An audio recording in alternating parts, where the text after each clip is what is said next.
Salam alaikum wa rahmatullahi wa barakatuh. Chers élèves, j'espère que vous allez bien. Dans cette capsule vidéo, on va commencer le chapitre de la communication nerveuse. Comme vous savez, cette fonction de la communication nerveuse implique le système nerveux. Ce système nerveux est composé essentiellement des centres nerveux, le marakiz al-asabiyya, essentiellement l'encéphale, la moelle épinière, le démarre, النخاع الشوكي, البصلة السيسائية, en plus de nerfs, l'asab, qui assure la communication entre les différents organes du corps à travers l'influx nerveux. السيالة العصبية, الأعصاب تنقل السيالة العصبية. On doit répondre à deux questions primordiales. La première, quelles sont les propriétés du nerf? La deuxième, quelle est la nature de l'influx nerveux, la nature du message nerveux, الخصائص ديال السيالة العصبية. Et on commence par les propriétés physiologiques du nerf, الخصائص الفيزيولوجية أو الوظيفية للعصب. Pour dégager ces propriétés, on va procéder à une étude expérimentale portée sur la grenouille qui doit être préalablement préparée, c'est-à-dire décérébrée et démidulée. Décérébrée, c'est-à-dire on détruit l'encéphale, démidulée, on détruit la moelle épinière, pour la priver de la motricité et de la sensibilité. Après, on va disséquer le membre postérieur de cette grenouille pour dégager le nerf sciatique. غادي نشرحوا الطرف الخلفي للضفدعة pour من أجل الكشف عن العصب السيسائي et aussi pour dégager le muscle gastrocnémien أو عضلة بطن الساق. C'est le muscle qui est responsable de la motricité en grande partie de ce membre postérieur. Ensuite, on va appliquer une stimulation électrique, un choc électrique sur le nerf sciatique. Le résultat obtenu qu'on doit obtenir, c'est un tremblement bref de la patte de cette grenouille. Bon, je répète, on dégage le nerf, on excite ce dernier et on constate un tremblement, un mouvement bref de la patte de la grenouille, la patte postérieure de la grenouille. On doit interpréter ces résultats pour dégager les propriétés physiologiques du nerf. Bon, le tremblement de la patte signifie qu'il y a une réponse. La stimulation provoque une réponse du muscle gastrocnémien énervé par le nerf sciatique, le mu'assaba العصب السيسائي. Ce nerf, donc, il est excitable. قابل للإهاجة. Donc, la première caractéristique, c'est l'excitabilité, الاهتياجية. L'excitation est faite à un endroit plus ou moins loin du muscle. Ici, on fait le stimulus, l'إهاجة, et ici, on obtient la réponse. Donc, ce nerf, il conduit le message nerveux de ce point S de stimulation vers le point R de réponse. Donc, elle est conductible, موصل. La deuxième caractéristique, la deuxième propriété, c'est la conductibilité. Résultat, le nerf est doté de deux propriétés physiologiques. La première, c'est l'excitabilité. La deuxième, c'est la conductibilité. Bon, pour ces deux remarques, ce n'est pas essentiel, mais il vaut mieux les connaître. Pour l'étude expérimentale, soit on procède d'une manière classique, comme vous avez déjà vu sur le document précédent, on peut bien procéder d'une manière très sophistiquée en utilisant ce qu'on appelle l'expérimentation assistée par ordinateur ou, en bref, l'exAO, expérimentation assistée par ordinateur, qui demande bien sûr l'implication d'un ordinateur, d'un amplificateur et d'un simulateur et un enregistreur lié à un cuve anaire, Haoud al-Asab.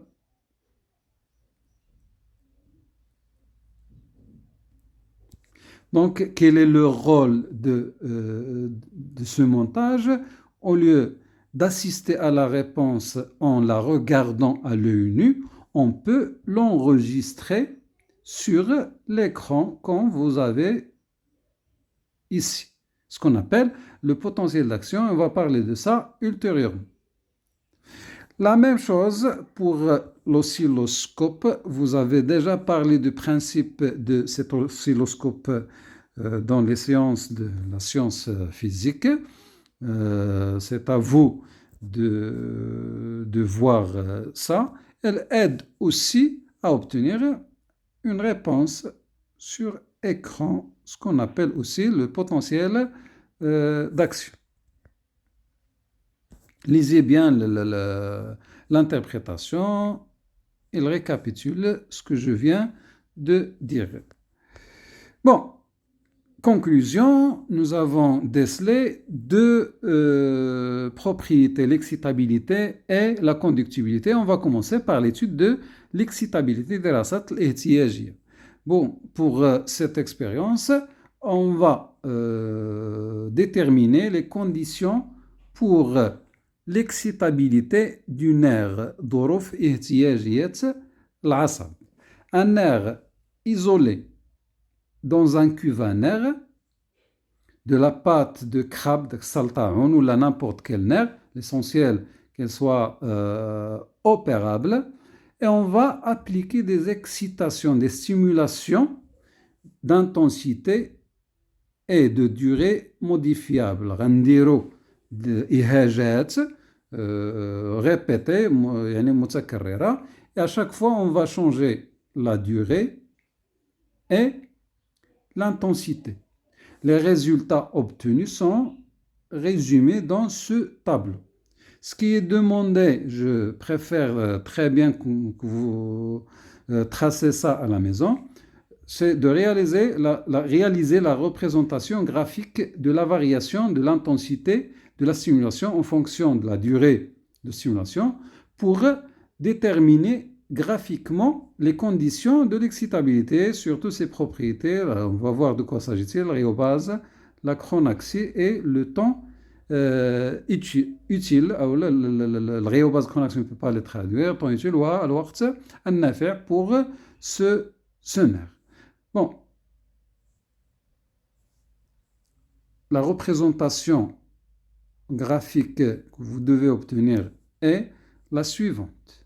Bon, on représente sur l'axe des ordonnées l'intensité de l'excitation, shiddat al-ihaja en millivolts, sur l'axe des abscisses, la durée, le muddat al-ihaja en millisecondes. La courbe obtenue, nommée seuil d'excitation, il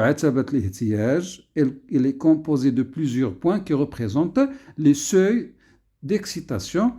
Elle sépare deux zones distinctes. La première, c'est la zone d'excitation efficace, c'est-à-dire la zone où on obtient des réponses. Et la deuxième, c'est la zone d'excitation inefficace, la zone où on n'obtient pas de réponse. Ça dépend de quoi? Bien sûr, elle dépend de l'intensité et la durée de l'excitation. Prenons par exemple cette excitation de 20 millivolts d'intensité. Cette excitation ne sera jamais efficace, quelle que soit la durée de l'application. Une autre intensité, 60. Cette intensité, avant 0,4 avant 0,5 millivolts, il ne sera jamais efficace, mais après une durée d'application qui dépasse 0,5 millivolts, elle sera bien efficace et elle donne bien une réponse. La même chose, par exemple, si on prend la durée de 2 millisecondes. Si l'intensité de l'excitation est inférieure à presque 38 millivolts, l'excitation ne sera pas efficace. Mais si l'intensité dépasse 38 millivolts, on va obtenir bien sûr une réponse. Résultat, de quoi dépend l'efficacité de l'excitation? Elle dépend de l'intensité, en millivolts bien sûr, et de la durée en millisecondes. Mais vous avez quelques caractéristiques ou quelques points essentiels sur cette courbe. Commençons par la rhéobase. Pour cet exemple, égale à 35 millivolts. La rhéobase, c'est l'intensité minimale pour obtenir une réponse. Au-dessous de cette excitation, on n'obtiendra jamais une réponse, quelle que soit la durée. Regardez bien, si on prend par exemple 34 ou bien 33 ou bien 20 ou bien n'importe quelle intensité, on n'obtient jamais une réponse. C'est ça la rhéobase. La rhéobase هي أقل شدة تعطينا الإجابة مهما كانت المدة ديالها. Nous avons un temps, وقت, correspond à cette rhéobase. On l'appelle le temps utile. Le temps utile, donc c'est l'abscisse de la rhéobase, là le temps correspondant à la rhéobase. Si on multiplie par 2 la rhéobase, on obtient cette valeur, on la nomme tout simplement 2 RH, ou la rhéobase fois 2, mais pour déterminer un temps qui s'appelle la chronaxie. Cette chronaxie, elle est primordiale pour classer les nerfs, pour les qualifier selon la structure de ces nerfs et d'autres caractères qu'on va voir après. Donc la chronaxie permet de comparer plusieurs nerfs, bien sûr les comparer de point de vue conductibilité. Bon, en conclusion, pour ce nerf de la crabe, la rhéobase égale à 35 millivolts, le temps utile 0,3 millisecondes et la chronaxie 0,4 millisecondes. Pardon, le temps utile c'est 3 et pas 0,3, je m'excuse, c'est 3 millisecondes comme il est représenté ici sur la courbe. Bon, tout est résumé ici pour l'interprétation. Lisez attentivement la récapitulation. Maintenant, on va passer à parler d'une autre propriété, bien sûr en rapport avec l'excitabilité, ce qu'on appelle la période réfractaire. Bon, voyons voir l'expérience 2. Si on applique un nerf de stimulation efficace isolé et successive, espacée de 10 millisecondes ou moins, on obtient deux réponses identiques. Le cas de la figure A, excitation numéro 1, réponse numéro 1, excitation ou bien stimulation numéro 2, réponse numéro 2, et sont tout à fait identiques du point de vue allure et amplitude. Bon, mais si on réduit progressivement cet intervalle, c'est-à-dire l'intervalle qui sépare les deux simulations, on obtient les enregistrements représentés dans la figure B. Si on réduit beaucoup cet intervalle, on n'obtient pas de réponse pendant S2, la deuxième simulation, même si la simulation est efficace. Bon, un intervalle très réduit, pas de réponse. Même si je répète, S2 est efficace comme il est indiqué dans les données. Si on écarte cet intervalle un peu, on obtient une réponse partielle. Si on écarte de plus, l'amplitude augmente de plus. Si on écarte de plus aussi l'intervalle, l'amplitude augmente jusqu'où on arrive à un intervalle suffisant au-delà de 10 millisecondes. On obtient ce qui est enregistré dans la figure A, deux réponses isolées, identiques de point de vue allure et amplitude. Donc, conclusion. On parle de la période réfractaire, الطور المقاوم. Et on distingue deux types de périodes réfractaires. La période PR, c'est-à-dire période réfractaire, absolue. Ça concerne l'enregistrement numéro 1. On dit une résistance absolue du nerf. Il n'a pas eu le temps d'engendrer la seconde réponse. ما كانش عنده الوقت باش يدير لنا إجابة ثانية كخصو يرتاح et refaire ces mécanismes pour répondre. Ces mécanismes, on va parler après. Concernant la période réfractaire relative, c'est quand on obtient une réponse relative, soit complète. Le dernier cas, la résistance est relative, la résistance est partielle. Le nerf est en train de se préparer pour la réponse suivante. Bon, vous avez l'interprétation ici. Lisez bien l'interprétation. Et on va s'arrêter là. Je vous souhaite bon courage.